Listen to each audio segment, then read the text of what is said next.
Hi, so this is going to be a messy one, but then that's the situation that the Labour Party have been left in, thanks to Jeremy Corbyn. Now, let me just explain where I come from and what my attitude to Jeremy Corbyn is as Labour Party leader. I'm a supporter of Labour, by the way, I'm a member of Labour. I am in favour of an awful lot of Jeremy Corbyn's policies. There are certain policies I am very much opposed to as well. But, you know, you're not going to agree with everyone on everything. But by and large, he has a much more socialist outlook on how a country should run that is more in line with my attitude. However, as a leader, he's shocking. He's absolutely shocking. And I think the anti-Semitism situation, which is now, as far as I can tell, unresolvable, really highlights this.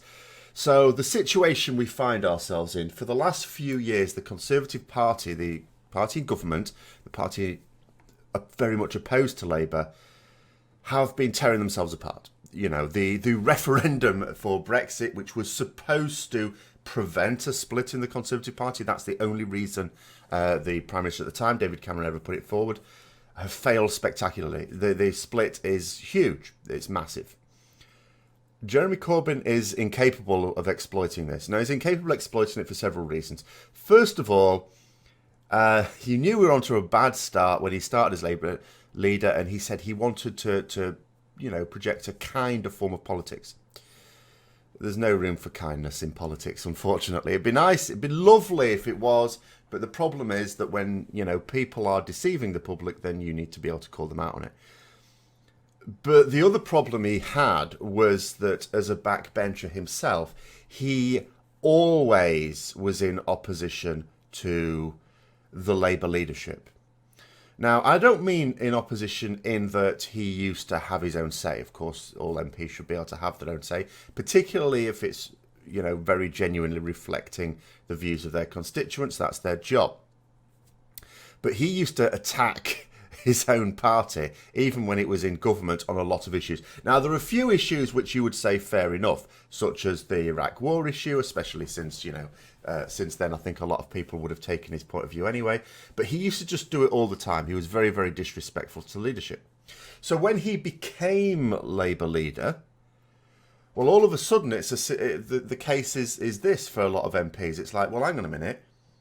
You're now telling us that we have to toe the party line, your party line, because the leader decides what the party line is. But you never did, so you have no moral authority to expect us to toe the party line. So quite a lot of MPs that were opposed to many of his issues refused to do so. So the problem with that is he had to create his shadow cabinet instead of a broad base, because he never even made any attempts to build bridges.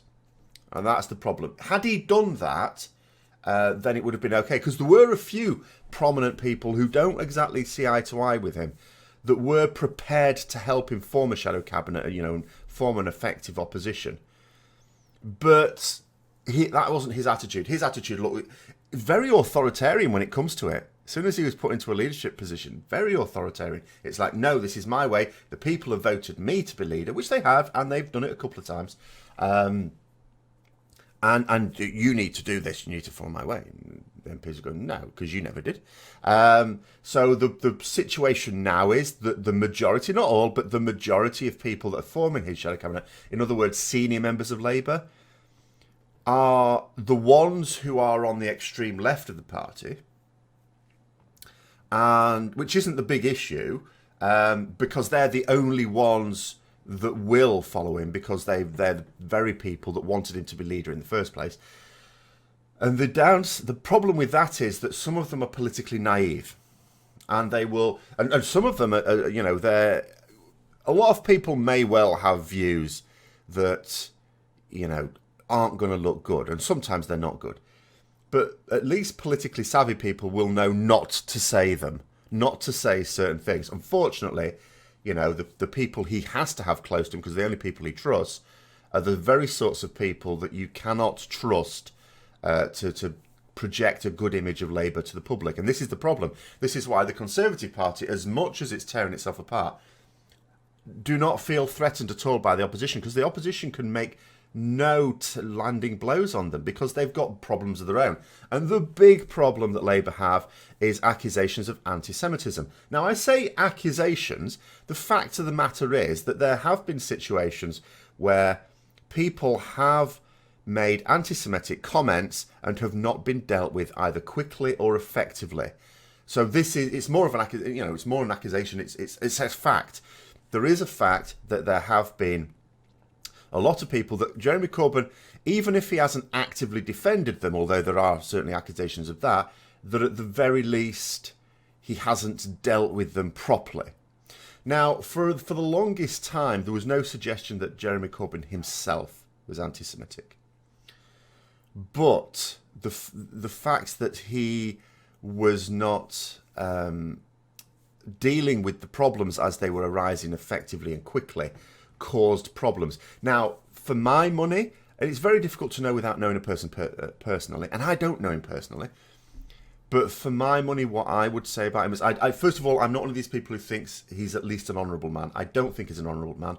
The fact that he has actively, and through his supporters, actively sought to have Labour MPs deselected who do not agree with, a lot of his policies is not honourable. There's nothing honourable about that. It should be for local constituencies to decide who is their candidate to become an MP. That being said, so my view was that he himself wasn't anti-Semitic, but he has indirectly supported those who are, not because he doesn't see what the big issue is, but because he knows he only has, although he has a lot of popular base support in the Labour Party, in terms of ordinary members like myself, he doesn't have very much support in Parliament, at the top of the actual elected MPs and members of various Labour councils. As a result, if he saw someone thrown to the wolves over something, that's one less, supporter of his. And he sees his power base at the top of the party being diminished. But unfortunately, that's what he had to do. But he didn't. So now here's the mess that Labour are in. This is the mess, because now people are accusing him of being anti-Semitic, I suppose because, he's wanted to go for that. And I need to read from a few things, because there's what a lot of Jewish groups, Labour supporters, obviously you can imagine an awful lot of them are feeling threatened, as you would.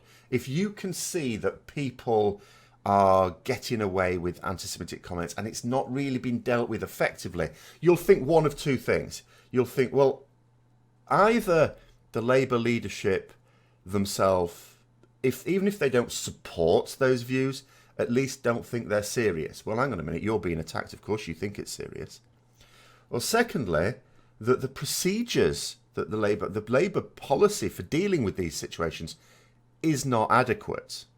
And it's that second one that has caused the real problem, because what a lot of Jewish groups are calling for now, in fact, now demanding, is that Labour adopt the International Holocaust Remembrance Alliance working definition of anti-Semitism, which Labour are resisting. Now, if you just thought about that, you would think to yourself, well, why don't they just adopt it and be done with it? Because surely, all we really need is if it's just a case of defining it such that anyone who says any harmful comments against someone just purely based on the fact that they're Jewish should be fairly straightforward, shouldn't it? The problem is if we look at what that definition is. So in bold, if I actually look at this, and I'll put a link to it below so you can see it for yourself if needed as well. The quote is, anti-Semitism is a certain perception of Jews which may be expressed as hatred toward Jews. Rhetorical and physical manifestations of anti-Semitism are directed towards Jewish or non-Jewish individuals and or their property, toward Jewish community institutions and religious facilities. Now that's very vague and flabby, and the problem with something like this is you want to make sure that it's not vague. But there are some examples of anti-Semitism here, and this is where the problem arises. Some of them are very sensible and straightforward. And some of them, the problem with this is I'm looking at it and thinking, yeah, but that's not anti-Semitism. So let's go through them. So it says, calling for, aiding or justifying the killing or harming of Jews in the name of a radical ideology or an extreme view of religion. Obviously, for anyone, it doesn't, that you wouldn't even need that specific line in there. Calling for or aiding, justify the killing or harming of any people at all in the name of a radical ideology or an extremist view of religion should be in there. In fact, in our country, we don't even need to say in the name of anything. Calling for, aiding or justifying the killing of anyone, except in a war zone, I suppose. In Britain, it's supposed to be a big no-no because we don't even execute, although last week we did blot our copybook by, a member of the government allowing people to be handed over for execution. But anyway, so that line, no one would have an issue with that, apart from anti-Semites themselves. And even then, only very extreme ones, because even most anti-Semites wouldn't want people killed. The next one, it says, making mendacious, dehumanising, demonising or stereotypical allegations about Jews as such, or the power of Jews as a collective, such as, especially but not exclusively, the myth about a world Jewish conspiracy, or of Jews controlling the media, economy, government, or other societal institutions. That, again, would be quite an important one, because, of course, that, inextricably linked is the persecution of the Jewish people with the rise of Nazism in Europe in the 1930s, and indeed that's the methods they used. So it's fairly obvious that in any definition of, and if you needed a specific definition of anti-Semitism, and for me personally, I would just like an all-encompassing, because I don't see the difference between anti-Semitism and racism of any kind, or persecution of people based on their religion or culture or anything. But nonetheless, if you needed a specific one, of course, that would need to be in, because indeed those were the methods that were used during the greatest period of modern-day persecution of Jewish people. Next one says, accusing Jews as a people of being responsible for real or imagined wrongdoing committed by a single Jewish person or group, or even for acts committed by non-Jews. So that what is basically saying is, even if a Jewish people or a Jewish group did commit actual wrongdoing, you can't just blame the Jews, because, just like you don't blame an entire country for a small group within that country committing some wrongdoing. Again, that one all seems very sensible. So far, we're absolutely fine. The next one as well, of course, is a very important plank in international anti-Semitism definitions. It says, denying the fact, scope, mechanisms, example gas chambers, or intentionality of the genocide of the Jewish people at the hands of the National Socialist Germany and its supporters and accomplices during World War II, i.e. the Holocaust. Again, yes, all fine. The next one is on slightly dodgy territory, because the problem is now we're starting to bring Israel as a state into it. Accusing the Jews as a people or Israel as a state of inventing or exaggerating the Holocaust. Now, accusing them of inventing the Holocaust, of course, we've already said in the previous one that, denying the Holocaust, it can itself be anti-Semitic, which it can. And, of course, it's an established fact that this happened. Exaggerating it. Now, this is a weird one, because on the one hand, you can't say it's anti-Semitic. Like, let's say someone actually did exaggerate it. They said, it killed 20 million Jews. That would be an exaggeration. However, the Holocaust was so bad and so large in scope that it would be hard to imagine why anyone would need to exaggerate it. So from that point of view, you could say, well, let's just let it swing. But at the same time, you're also saying that if someone did exaggerate it and made it out to be even worse than it was, even though it's already far worse than most people could comprehend anyway, then that's anti-Semitic. It's like, well, no, calling out anyone for exaggerating anything isn't anti-anything. It's anti-lies, if anything. But for that, so that was a weird one. It's like, well, why would you need that one to be in? Just saying that it is invented, accusing people of inventing it, yes, anti-Semitic can be. But exaggerating, why would that need to be in? But here's now where we get onto more dodgy ones. Accusing Jewish citizens of being more loyal to Israel or to the alleged priorities of Jews worldwide than to the interests of their own nations. Well, what if they are? What if they are? Some people can be more loyal to a particular nation than they can worldwide concerns. Some people call that patriotism. A lot of people do that. There's a lot of people in America who are more loyal to America than they are global humanity. There are people in Britain who are more loyal to Britain than global humanity. Same as any country. How is it, therefore, not conceivable that someone could be more loyal to the Jewish state than to wider concerns? There'd be not necessarily anything wrong with that. That's normal patriotism to a certain extent, and therefore calling someone out for it, again, how would that be anti-Semitic? It wouldn't. So that one, straight away, and this is where my problem comes into it, is as soon as you veer away from attacks, unfair attacks against Jewish people, whether individuals, groups, or the Jewish community globally, and they start to even mention Israel, at that point, it's a bit like, you're then saying, can you not criticize the state? Next one, it says, denying the Jewish people their right to self-determination. Example, by claiming that the existence of a state of Israel is a racist endeavor. I mean, it doesn't help to deny the validity of the Jewish state. But of course, there is an awful lot of territorial arguments in terms of exactly where the borders of the Jewish state should be. And again, criticising that by saying that that would be anti-Semitic, no, it's not. That's the same way you might criticise any nation for expanding its borders beyond what has been internationally agreed. That's not anti that country. It's not anti anything.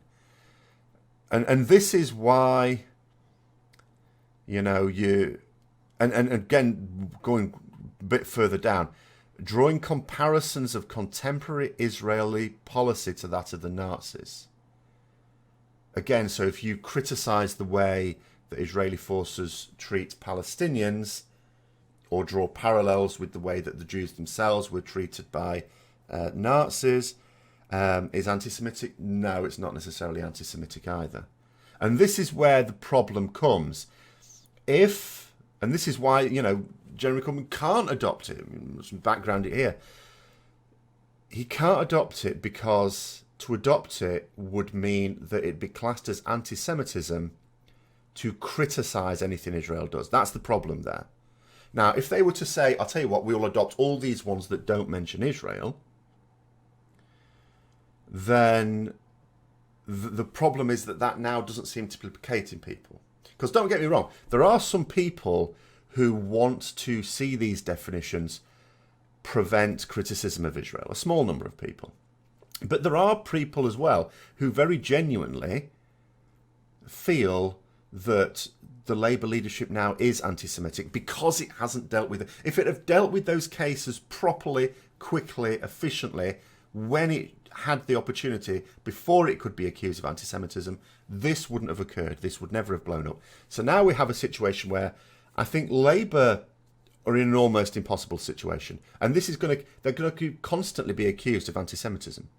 Because, from anyone just casually looking at it, Jeremy Corbyn has not dealt with cases properly as leader.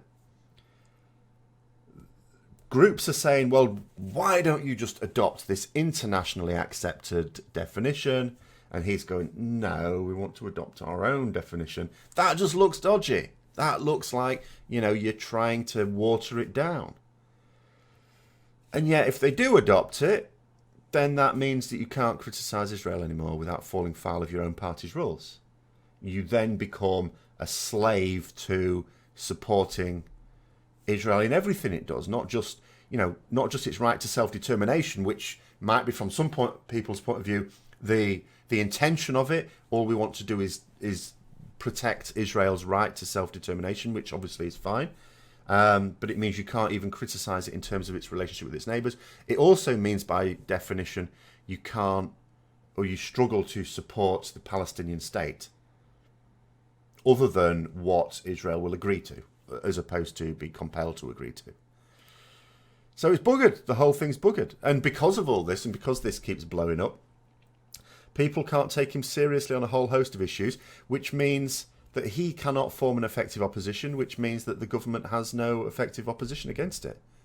at a time when the country is splitting itself apart and could well be headed down a very dark road indeed. Very, very soon.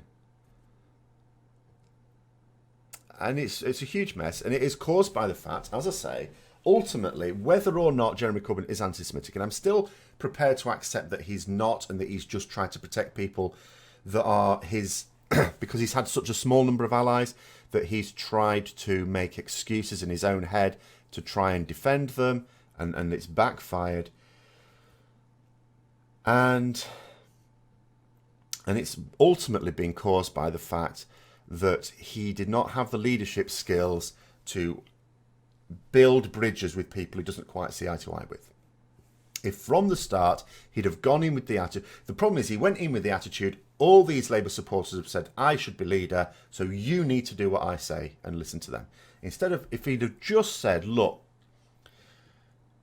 I've been elected leader because of my ideas. These are the ideas that we need to be adopting as Labour. But, you know, we all need to work together. And if he'd have been more conciliatory and more able to work towards consensus with MPs, he wouldn't have needed around him the sort of people who are on the extreme left of the party as the only ones who will actually support him. He could have had people who are a bit more politically savvy, and he wouldn't have needed, therefore, to have risked not only his reputation, but Labour's reputation by defending people saying things that are not acceptable. So anyway, let me know what your thoughts are below.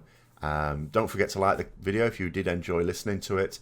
And until next time, I'll see you later.